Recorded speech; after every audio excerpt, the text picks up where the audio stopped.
And even this potential impending arrest of Trump is another example of that, because, look, it's claimed Trump concealed alleged hush payments that were supposedly used to violate federal election laws using legal expenses. You're not allowed to do that. You're not allowed to use legal expenses. That's the key phrase, legal expenses, yeah. Okay, so Clinton was fined by the Federal Election Commission for funding the Steele dossier using illegal expenses. Yeah. So that's interesting, Seems isn't pretty it? similar. It's just not as, doesn't sound as dodgy, does it? It's not so salacious. Correct. Because Trump's one has a porn star in it, and that one's got a dossier.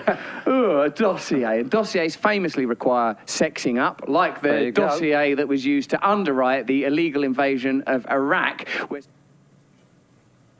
Now, I raised this comparison when we talked about this story yesterday, I think, in A Block, and I think that there's a real point here. Hillary Clinton was fined $8,000 by the FEC for payments inappropriately used to do research on the Steele dossier. The DNC was fined $105,000, no insignificant sum. And the dossier, remember the posture of it. It was released days before Trump was to be inaugurated in 2017. It was the basis for a lot of Democratic theories about why Trump was unfit to be president, statements which today might be characterized as election denial in the current kind of media context, and which, of course, have been proven to be largely discredited. This was a tremendously impactful and flawed piece of intelligence that the media took it and ran with it to accuse Trump of being utterly compromised by Russia. It was used to bolster the idea, well, this is why Russia, remember at the time the media was getting all into the idea that Russia had gone, to the mat to help elect Donald Trump by their interference on social media. Mark Zuckerberg was starting to be the most hated man in America by American liberals because he allowed Facebook to be overtaken by all these bots. Again, a lot of this has turned out to be nothing burgers over and over and over again. But the Steele dossier was like, this is the reason Russia was willing to do this, because Trump is a puppet of Putin, and the infamous P tape is alluded to in the dossier, the Steele dossier. Yeah. So a lot of very harmful, very impactful, largely discredited information that Hillary Clinton helped pay for. You can see, you could make a case why that should actually be treated more seriously, if anything, than the personal hush payment to Stormy Daniels, which we all found out about anyway. Right, and which ostensibly serve the purpose of protecting Donald Trump's marriage more so than any broader political motives.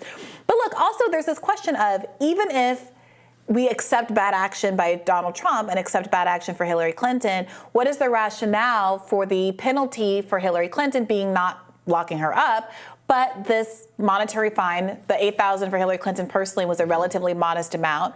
And do we really believe that what Donald Trump has been accused of doing here justifies arresting a former president of the United States, a current Republican presidential candidate and frontrunner, instead of saying, here's a potential financial penalty as a consequence of what you've done? And I saw Tucker make this point on his show the other day, and I think this is a valid point, which goes to show that Tucker is perfectly willing to call out Republicans when he disagrees with them, as he particularly does on foreign policy, because he, parting ways with the old neocon consensus. He said, if we're re-examining the records of former Republican presidents, George W. Bush, look, I know he's been redeemed by some liberals because he gets along with Michelle Obama. I think that's cute, too. I enjoy the man's temperament. I know you don't. I enjoy the man's temperament, but his policies, specifically the Iraq War, which we are now actually this week recognizing the 20th anniversary of, was a disastrous policy that destabilized the Middle East, led to thousands and thousands and thousands of deaths of Iraqis. Based on information that was turned out to be totally inaccurate. I mean, the kindest framing of this whole thing is that our officials just got it wrong. And that's what some people think. And then the harsher framing is that they deliberately lied us into this, that whole thing, without even passing judgment on whether it was deliberate or it was nefarious. It was a catastrophic mistake that we are paying for to this day. What has happened in the Middle East, the growth of organizations like ISIS, et cetera, the spread of terrorism, the destabilizing effect, tremendous based on that policy. And I guess it wasn't illegal because it was just certainly you can make a case, and people have made a case for various aspects of it being illegal, but it was whatever. It was a horrible policy choice that we still have to live with, and the accountability for that is nowhere near the accountability that I guess Donald Trump is going to face. Absolutely. Because maybe his attorney paid off someone he might have had an affair with. Absolutely. And that seems pretty small ball compared to that. Yeah, well, look, I think that George Bush example. A war that Hillary Clinton voted for, by the way.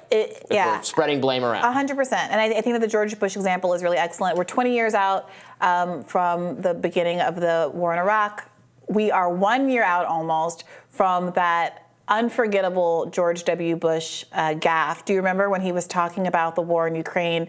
And he said, quote, "The decision of one man to launch a wholly unjustified and brutal invasion of Iraq, Ukraine." Let's play it. I think we can get it, right? Let's play it. Yeah. Russian elections are rigged. Political opponents are imprisoned or otherwise eliminated from participating in the electoral process. The result is an absence of checks and balances in Russia and the decision of one man to launch a wholly unjustified and brutal invasion of of Ukraine. Iraq, too. Anyway, 75. Ha ha, it is to laugh. Yeah, the opposite of accountability is being able to use your war crimes as a punchline for a joke 20 years later. Mm-hmm. And that's what it's not that can't be true and Donald Trump can't also be held accountable. Just because Hillary Clinton wasn't held accountable doesn't mean that it's unfair for Donald Trump to be held accountable. Mm-hmm. But honestly, if we care about public trust, if we care about consistency, if we care about our authority both domestically and internationally with how we handle these kinds of things, it's hard to see this as anything other than a political persecution. Right, and if ultimately it is to be left to democratic forces and democratic accountability to reject political figures, shouldn't that just be the case in Trump's case too? George W. Bush, he was reelected, and then his appointed kind of successor of his ideology, John McCain, was defeated at the ballot box. Hillary Clinton was defeated at the ballot box. I don't actually think Hillary Clinton should be put in prison. Probably, I understand why it's banana republic stuff to just always jail the former leader, but there's a perception that Trump is different, or that the apparatus of the state will behave differently with Trump. And he has been defeated at the ballot box, and he can be defeated that way through the democratic process. And let's be very careful and very thoughtful about really going, forward with something that is outside democratic accountability when that has been shown to be able to constrain him. Yeah, and look, if you steal diapers, you get thrown in jail. Yeah. If you are the architect of the housing crisis, you don't see any jail time. And so there is a balancing act between not wanting to make this seem like a support of partisan prosecutions, at the same time that there needs to be some more balance about the people who are causing the greatest amount of theft, wealth theft. The biggest, I believe the stat is that the largest kind of personal wealth theft in the country is wage theft. Employers just don't pay their employees, and there's very little an employee can do about it, given that they don't have access to lawyers and the like, the way that their employers and corporations do.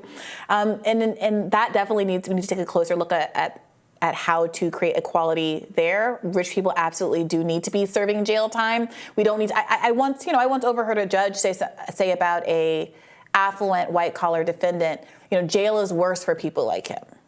Mm-hmm. We live in a world where people think it's worse for people like Hillary Clinton, Donald Trump, and corporate folks to go to jail. There is a bigger gap between what their life is like outside of jail and inside of jail, because they're affluent outside of jail. But that doesn't mean a poor person deserves to be in jail and have their liberty taken from them anymore. So we'll continue to follow this story, and we'll have more Rising for you right after this.